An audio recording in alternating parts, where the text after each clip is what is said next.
Hello everybody, welcome back to the Aeroteam channel. Today we've got another Build of the Week episode, and today we're going to be taking a look at this massive 801 DC-8. And this thing was built by Vura, who you can see in the back, and Dogg, who is currently in the voice call, but he's muted.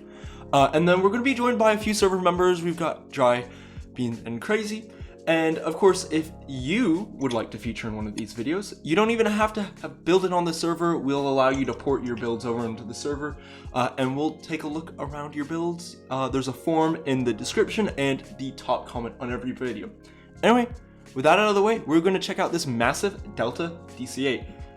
Now, let's get started. Are there any comments before we take a look at this thing?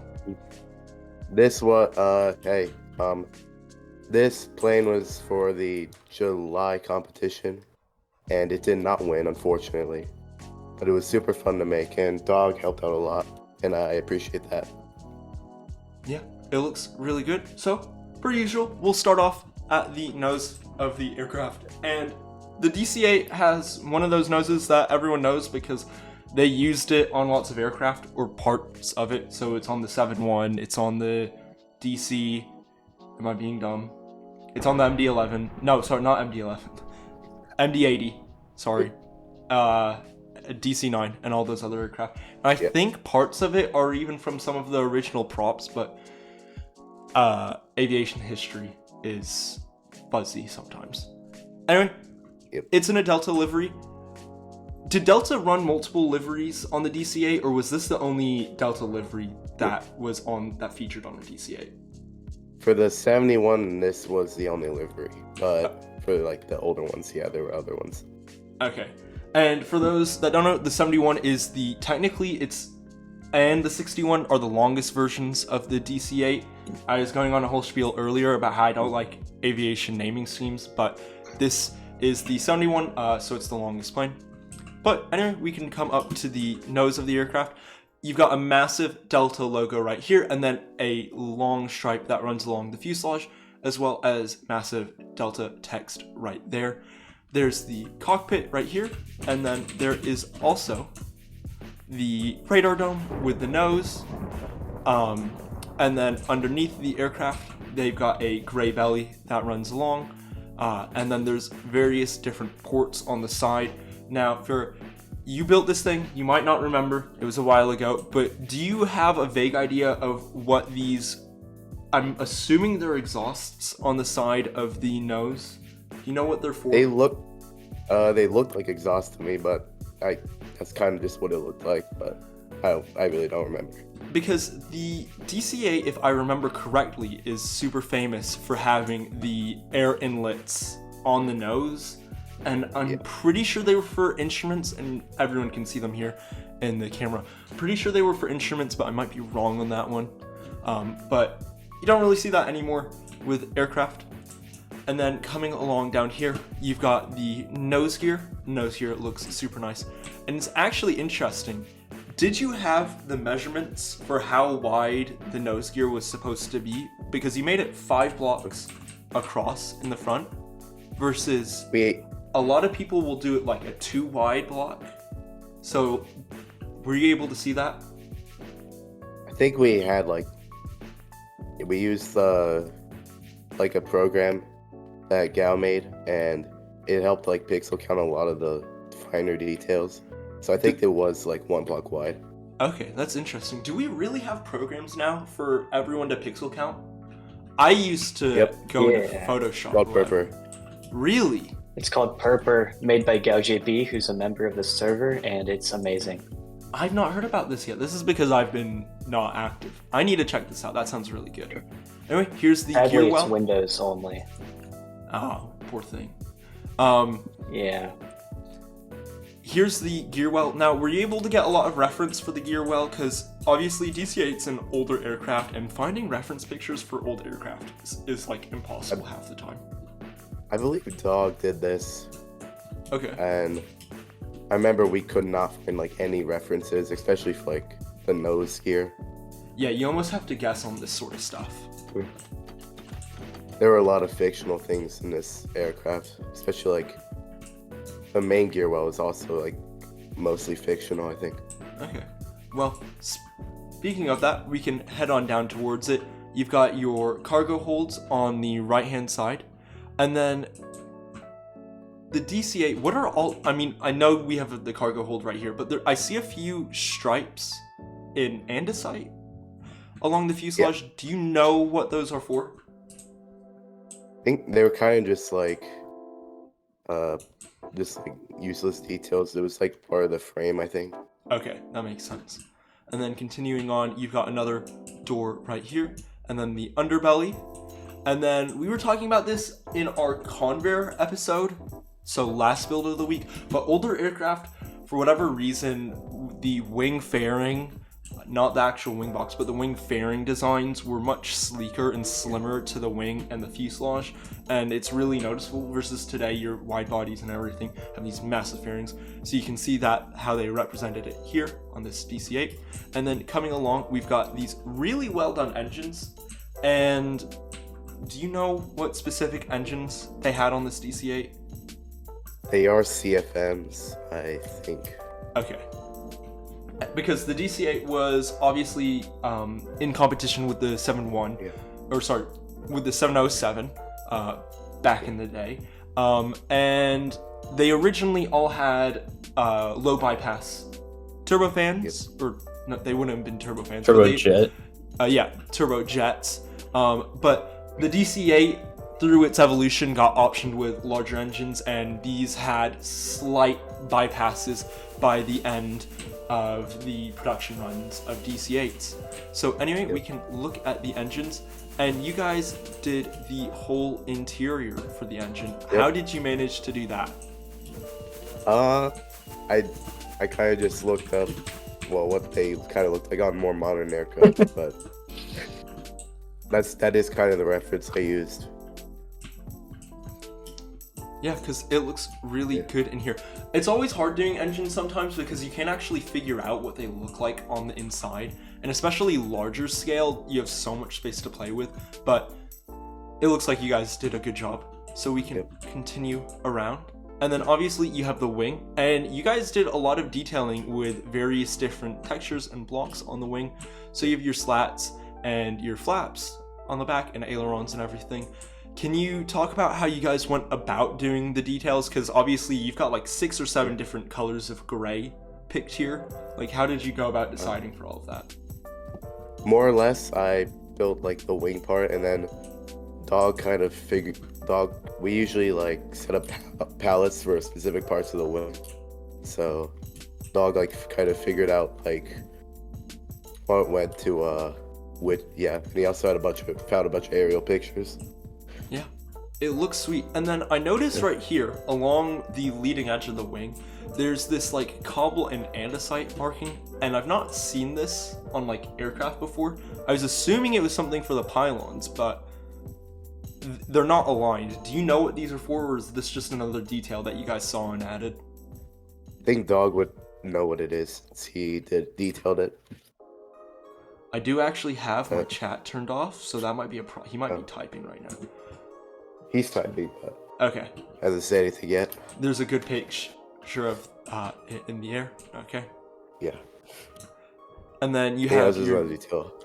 Your navigation light at the end, and you guys used a blue textured block for this. Is it actually blue? In real life, or? Yeah, it was blue. Really? That's really interesting. Huh. Yeah. But anyway, you've got your lightning dissipation rods, whatever they're called now. And then we can continue on. You've got more of the blue stripe. You've got your, what is this? The third door? Because there are third door. And then your door. Rear door. And then I ask this because everyone, and I get amazed every time, everyone always knows the specific aircraft they did the livery on. You don't have to also know it, but is there a specific... I remember it, but I could not find it off the top of my head. Okay. At least I followed a specific registration for like everything. I'm not surprised. Everyone always follows the specific. I don't blame you for not remembering. It was a long time ago, but everyone, it's amazing on this server, and nothing wrong with it. But everyone remembers the exact plane they did the livery on, which is really impressive to me.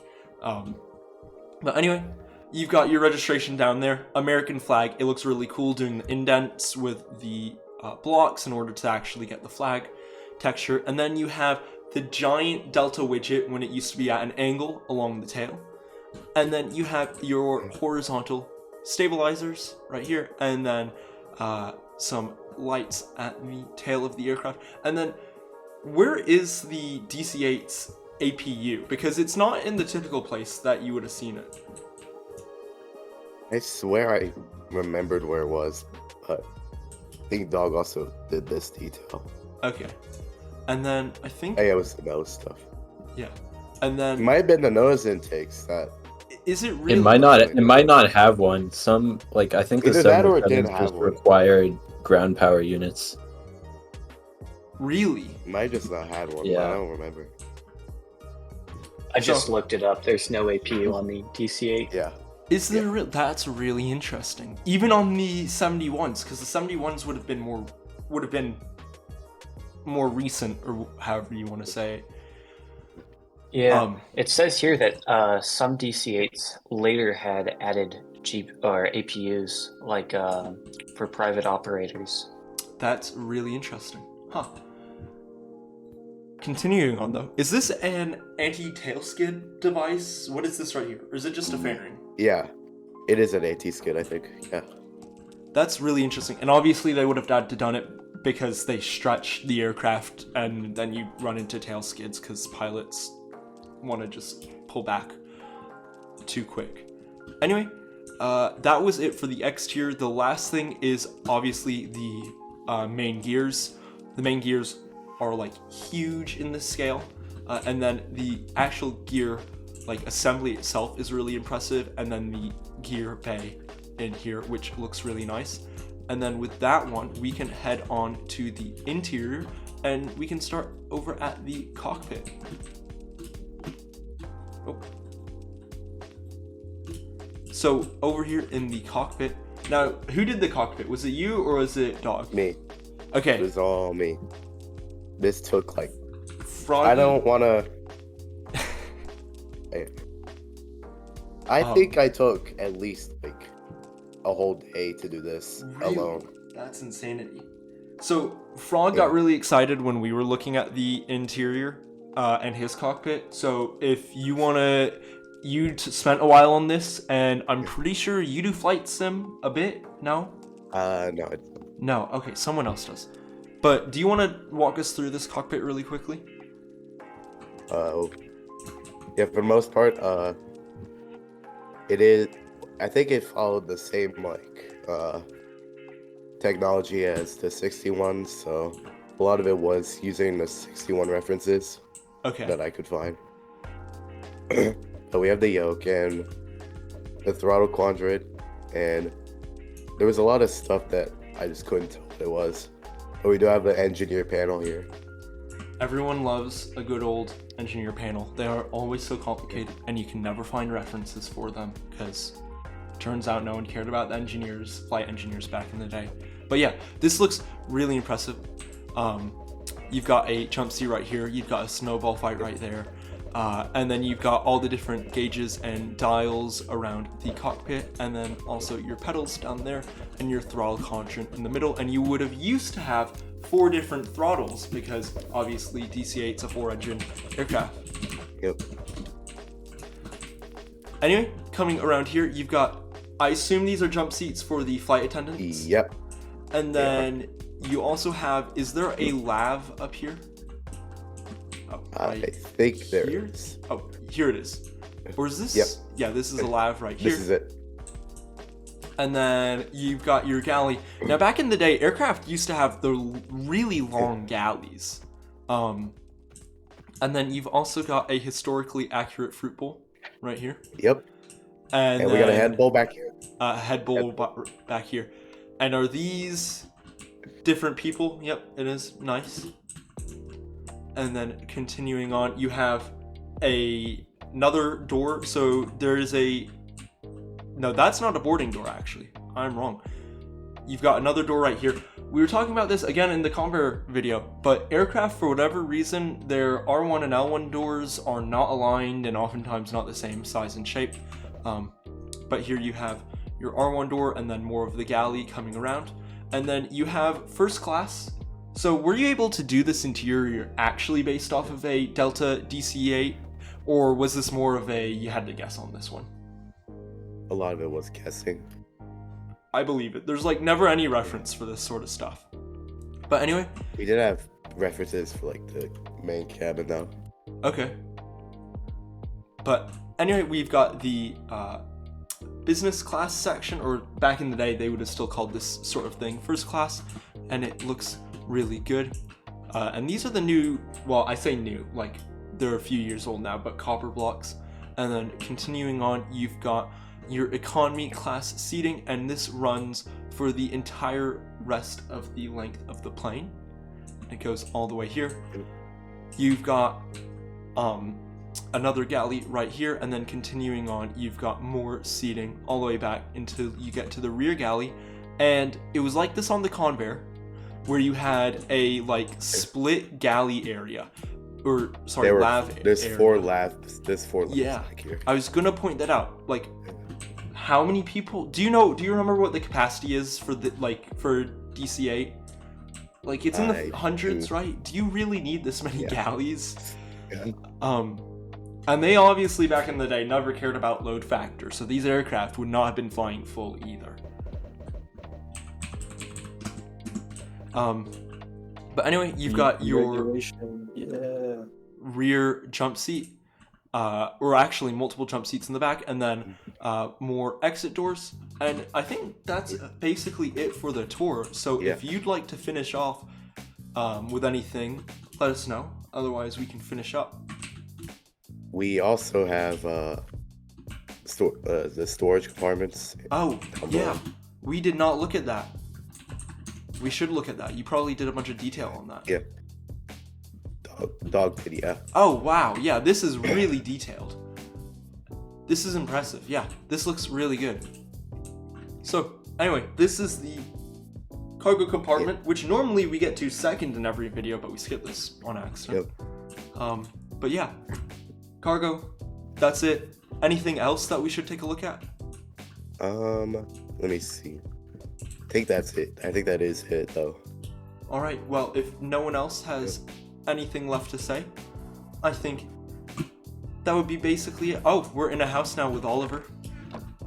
There's a house inside of the wing. Nice. Damn. Oh yeah, this house. I made this house. Out of complete boredom. Oh, that's really funny. Minecraft base inside of airplane wing.